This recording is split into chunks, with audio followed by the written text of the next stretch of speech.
David Licauco update. Ang guest pa nga si Mami Eden sa unang hirit kanina at may message si David sa kanya Mami Eden. At tinanong si Mami Eden ng mga host kung boto raw siya sa Barda. Sabi niya oo daw. At big fan daw siya ng Barda. Yun no. May sabihin boto siya sa Barda. Kila Barbie sa David. Yun no. At ito yung event ni David last night. Sa Malabon City for National Women's Month. Ang special guest David.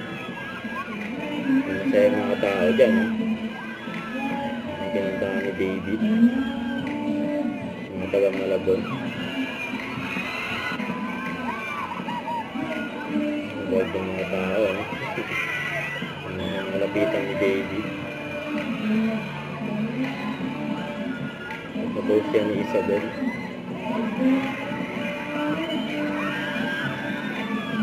Saan nakamayan si David.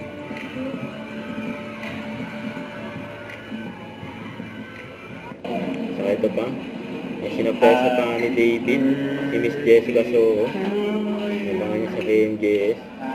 Kaya sa sobrang shopping David.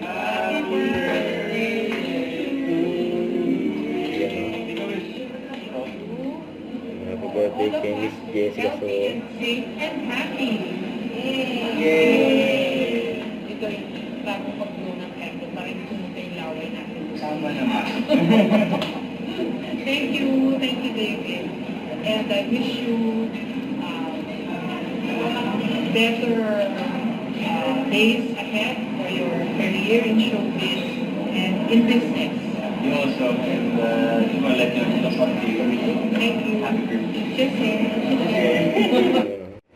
Don't forget to subscribe, click the notification bell for more updates. This is with Shorty Action Vlog. Stay tuned for more videos.